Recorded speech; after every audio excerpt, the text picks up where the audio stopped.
हिंदी की ऑनलाइन कक्षाओं में आपका स्वागत है। सर्वप्रथम हम साहित्य सागर के काव्य भाग का अध्यापन कराते हैं। उसमें पहले कवि हैं कबीरदास जी।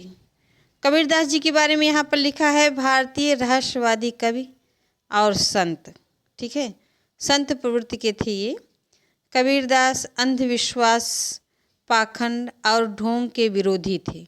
अर्थात कबीरदास जी जो थे वो जो अन्य धर्म उस समय थे उसमें जो अंधविश्वास का मतलब होता है कि बिना सोचे समझे किसी बात पर विश्वास कर लेना।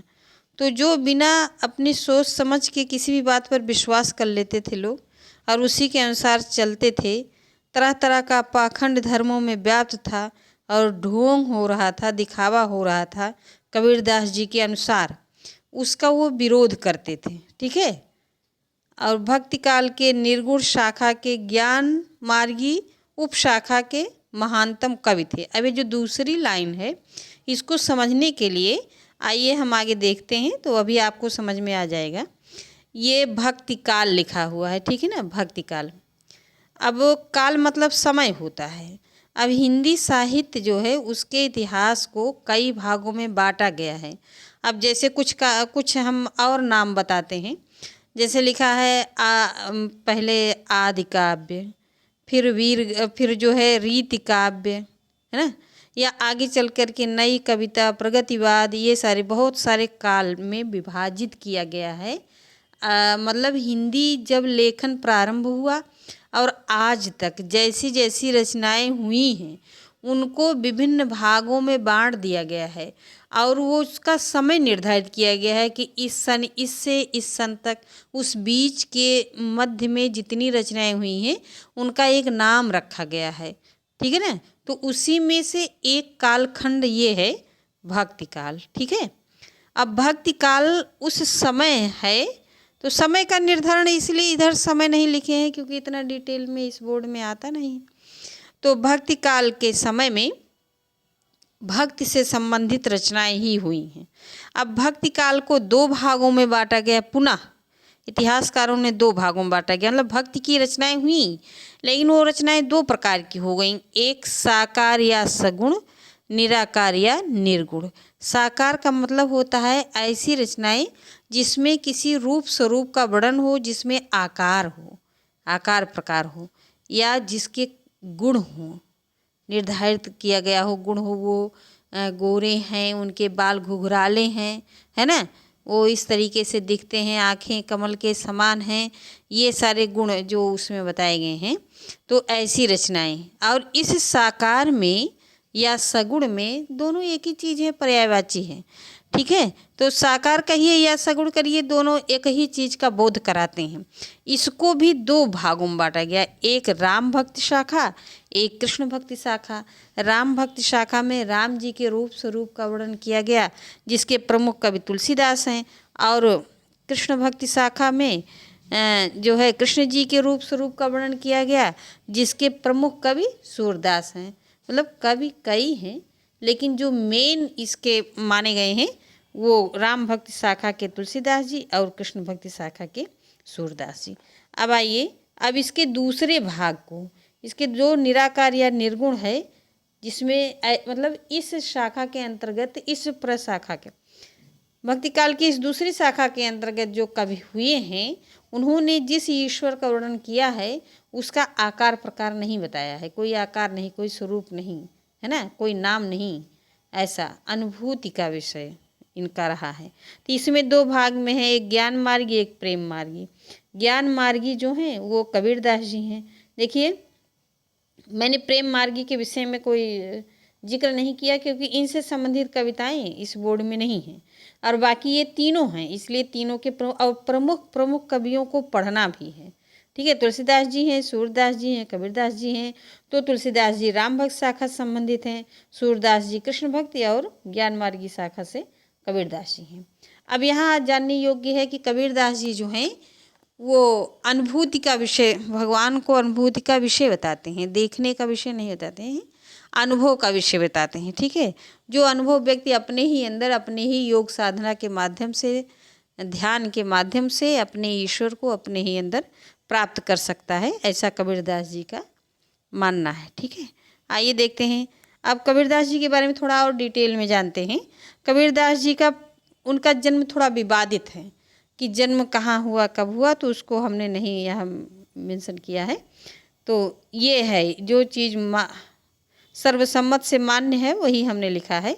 नीरू नीमा के द्वारा पालन पोषण इनका हुआ था। नीरू नीमा पति पत्नी है, ठीक है, और इन्होंने कबीरदास जी को प्राप्त किया था। जन्म इनके द्वारा नहीं हुआ था, प्राप्त किया था और इन लोगों ने पालन पोषण किया था। और इनके गुरु जो थे वो रामानंद जी थे। ठीक है, और अगली बात ये है कि पढ़े लिखे नहीं थे। इनके दोहे खुद मिलते हैं कि मसी कागज छुयो नहीं, कलम गही नहीं हाथ। मसी मतलब होता है स्याही, कागज आप जान रहे हैं, कागज लिखते हैं, ये कागज उसका मेन अर्थ आ जाता है। तो इन्होंने खुद कहा है कि ना मैंने स्याही, ना कागज, ना कलम कुछ स्पर्श नहीं किया है। अर्थात इनको ये साक्षर नहीं थे। ठीक है ना, और तो फिर भी देखिए ज्ञान इनको इतना ज़्यादा था। प्रमुख रचना, इनकी प्रमुख रचना बीजक है, और भी हैं तो वो जो है, लेकिन इनकी प्रमुख रचना बीजक है जो 3 भागों में बटी हुई है, साखी, सबद और रमैनी। ठीक है ना, ये बात है। और इनकी रचनाओं के बारे में है, बीजक नाम के प्रसिद्ध है जिसके 3 भाग हैं, साखी, सबद, रमैनी।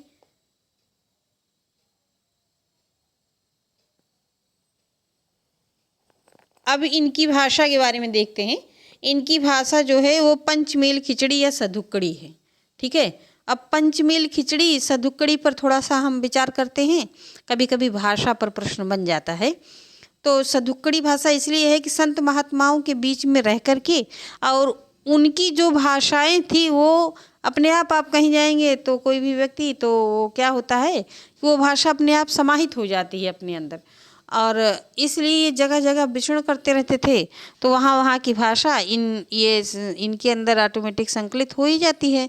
तो ये जब कविता रचते थे, क्योंकि लिखते तो इनके शिष्य थे, तो ये जब कविताएं बनाते थे तो वो सारी भाषाएं उसमें आ जाती थी। ठीक है ना, तो इसलिए इनकी भाषाओं को पंचमेल खिचड़ी, जैसे खिचड़ी बनाया जाता है ना सब अनेक प्रकार के अनाज को मिला करके, वैसे अनेक प्रकार के भाषाओं का मिश्रण है इनकी भाषा। और वो सधुक्कड़ी भाषा है, परिमार्जित भाषाएं नहीं है उसमें ना, प्योर भाषा जो साहित्यिक शब्द होता है वो नहीं मिलता है इनके रचनाओं में। ठीक है, तो इस प्रकार से इनकी भाषा पंचमेल खिचड़ी या सधुक्कड़ी, इसको जानना आवश्यक है, इस पर प्रश्न बनता है।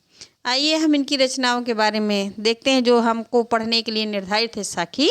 उसमें पहली साखी है, गुरु गोविंद दो खड़े काके लागू पाए, बलिहारी गुरु आपने जिन गोविंद दियो बताए।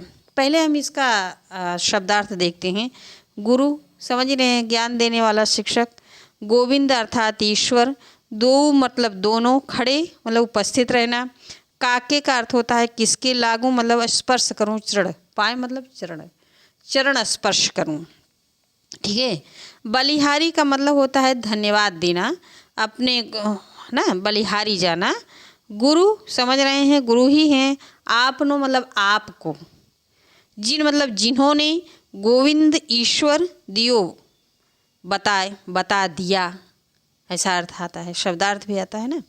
तो अब आप इसकी व्याख्या को हम लोग जानते हैं कि कबीरदास जी कह रहे हैं कि उनके समक्ष उनके गुरु और भगवान, एक ऐसा समय आया कि उन्हें वो गुरु की महत्ता इसमें प्रतिपादित करना चाह रहे हैं, कहने का मतलब इस दोहे में। तो उस दोहे को, उस गुरु के महत्व को बताते हुए वो ये कह रहे हैं कि यदि ऐसी स्थिति बनती है कि मेरे समक्ष गुरु और भगवान दोनों उपस्थित होते हैं, तो ये असमंजस की स्थिति बन जाती है कि हम किसके चरण को पहले स्पर्श करें, क्योंकि जिसको पहले सम्मान दिया जाएगा, आदर दिया जाएगा, निश्चित रूप से वह श्रेष्ठ उस व्यक्ति की निगाह में हो जाएगा दूसरे की अपेक्षा। तो इनके समक्ष ये बातें आ गई कि हम गुरु को पहले सम्मान दें कि भगवान को, पहले गुरु का चरण स्पर्श करें कि पहले भगवान को, और जिसका पहले चरण स्पर्श करते हैं वही श्रेष्ठ सिद्ध हो जाएगा उनकी नज़रों में, है ना। तो लेकिन वो फिर उनको ऐसा उत्तर अपने आप से प्राप्त हो जाता है। ऐसा उनके समझ में आ जाता है कि बलिहारी गुर आपनो जिन गोविंद यो बताए। बलिहारी का वैसे शाब्दिक अर्थ है जैसे कहा जाता है धन्यवाद या थैंक यू, है ना। लेकिन यहाँ वो चीज़ बहुत गंभीरता से लिया गया है, इसका बहुत बड़ा अर्थ है। इसका अर्थ होता है कि अपने आप को समर्पित कर देना, अपने जीवन को कुर्बान कर देना, बलिदान कर देना चरणों में, है ना, अपने आप को समर्पित कर देना।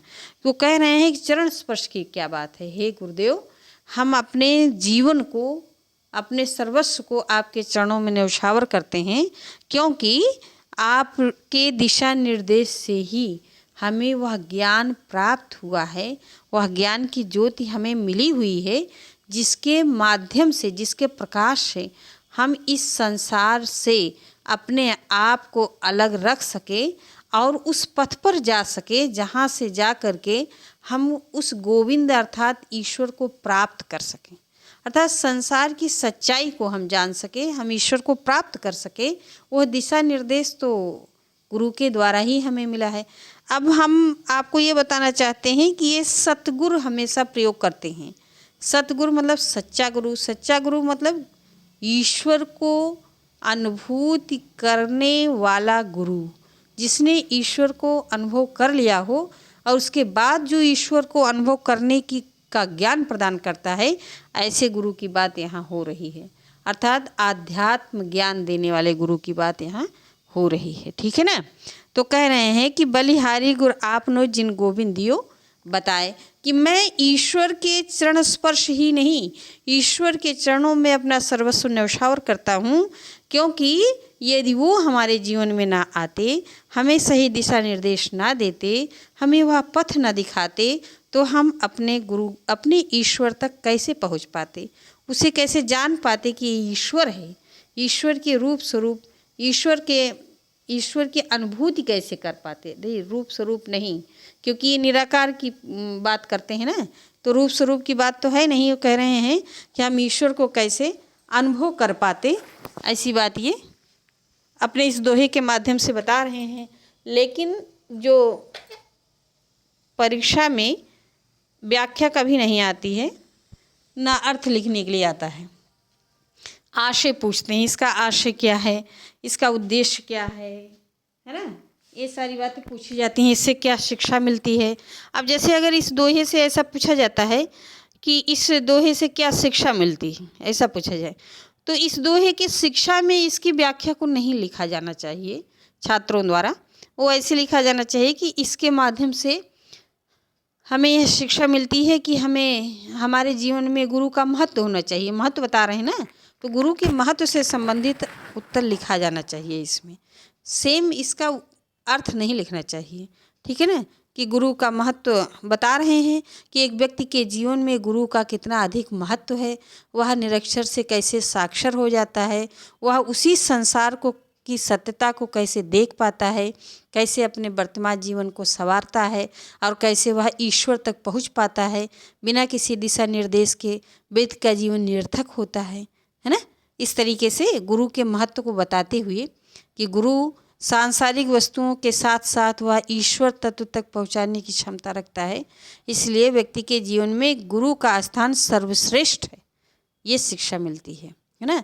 गुरु का सम्मान होना चाहिए, गुरु को ऐसा आदर देना चाहिए कि जिससे वो अपने संपूर्ण ज्ञान को वो खुश होकर के हमें प्रदान करें और हम उनके ज्ञान की ज्योति में चल करके और अपने परम तत्व तक प्राप्त कर सकें, अपने आप को वहाँ तक पहुँचा सकें। इस तरीके की शिक्षाएं यहाँ प्राप्त होती हैं आपको, है ना।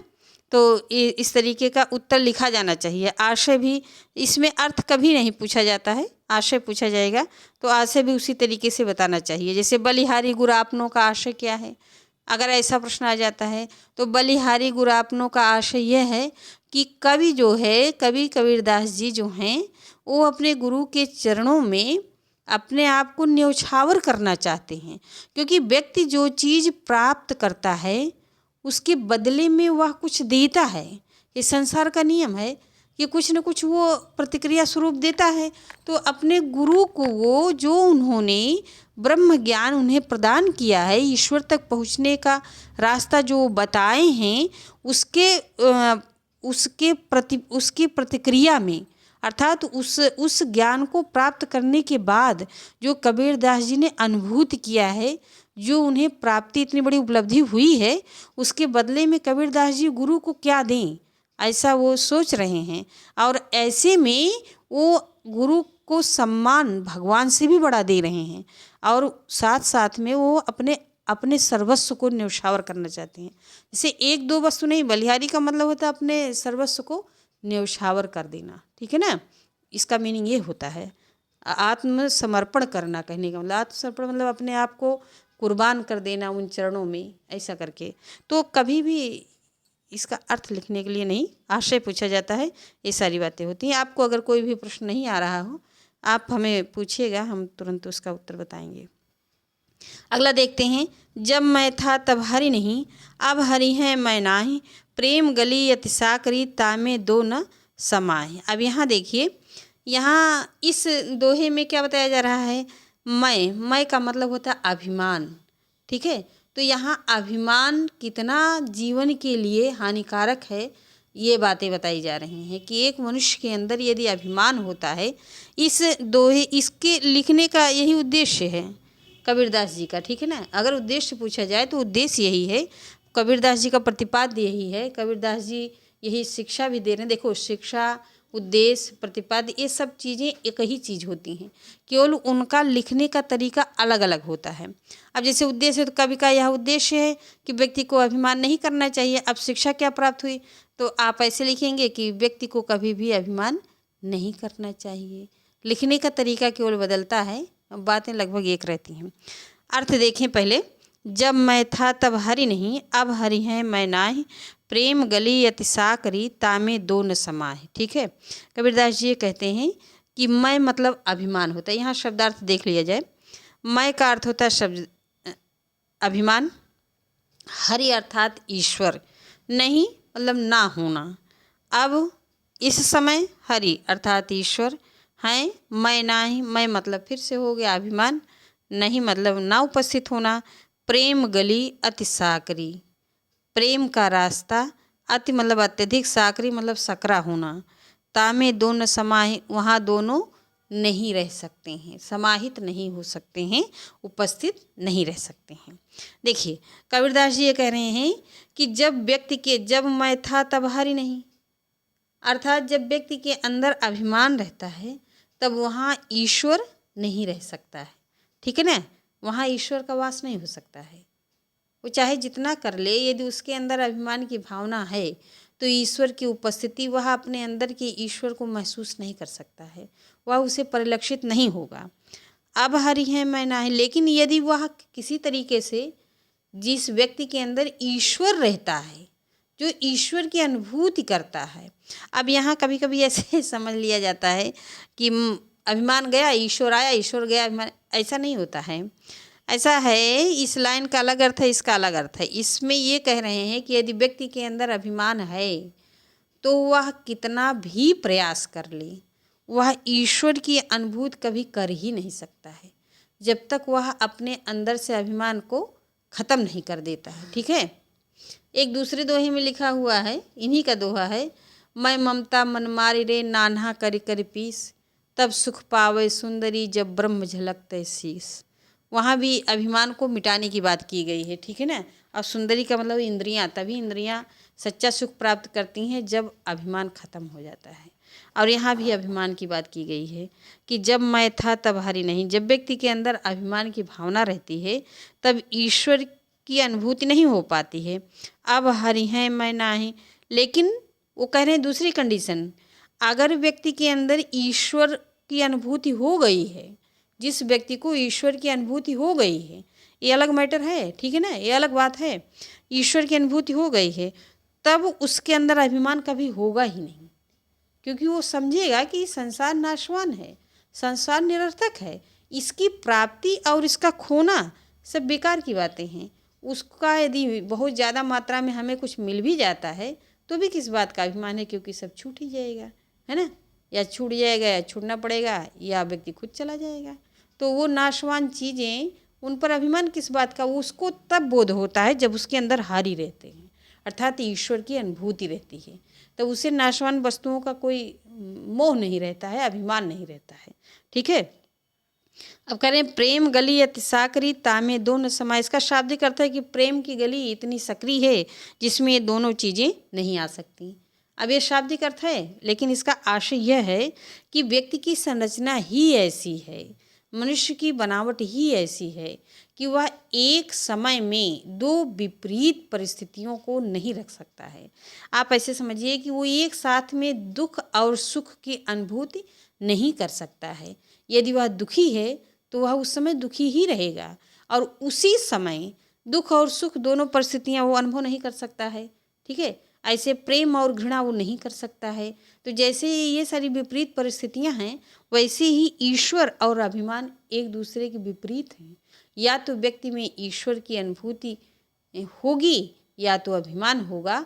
तो जैसे ये इसका आशय यही है कि व्यक्ति की संरचना इसी प्रकार से है कि वह विपरीत परिस्थितियों को एक साथ रखने की क्षमता नहीं रखता है, और ईश्वर और अभिमान दोनों विपरीत चीज़ें हैं। या तो वह ईश्वर की अनुभूति कर पाएगा या तो अभिमान कर पाएगा, दोनों एक साथ वो नहीं कर सकता है। ठीक है ना। ये इसका आशय है। इसमें अभिमान मिटाने की बात की गई है। अभिमान को व्यक्ति के संपूर्ण विनाश का कारण बताया गया है। अब भाई व्यक्ति को ईश्वर की अनुभूति ना हो, जो व्यक्ति का परम लक्ष्य है, और अभिमान में अंधा होकर व्यक्ति के द्वारा गलत गलत कार्य भी होते हैं। ठीक है ना। ये सारी बातें आपको जिस प्रकार से प्रश्न रहेगा वैसा उत्तर लिखना रहेगा। ठीक है ना। इस बार शाब्दिक अर्थ नहीं लिखा जाता है। आइए दूसरा देखते हैं। काकर पाथर जोड़ के, अक्सर जो है ये इस प्रश्न पे फिर से आते हैं। अक्सर ये प्रेम गलियत साकरी तामे दोनों समय, प्रेम गलियत साकरी का आशय स्पष्ट कीजिए, यही पूछा जाता है। या इस कविता, इस दोहे में क्या जो है कवि का क्या उद्देश्य है। तो कवि कबीरदास जी ये बताना चाहते हैं कि अभिमान व्यक्ति के जीवन के लिए कितना हानिकारक है। तरह तरह की बातें आप स्वयं से लिख सकते हैं कि अभिमान में अंधा होकर व्यक्ति सांसारिक लोगों का महत्व नहीं करता है, उसका मन अपवित्र रहता है, दूसरों के लिए नकारात्मक सोच रखता है ना, दूसरों को नीचे दिखाने का प्रयास करता है, तो इसलिए उसका मन पवित्र रहता नहीं है, तो उसका ध्यान नहीं लगेगा, तो वह ईश्वर को प्राप्त नहीं कर पाएगा। इस तरीके से उत्तर लिखा जाना चाहिए। ठीक है। अर्थ नहीं लिखा जाना चाहिए।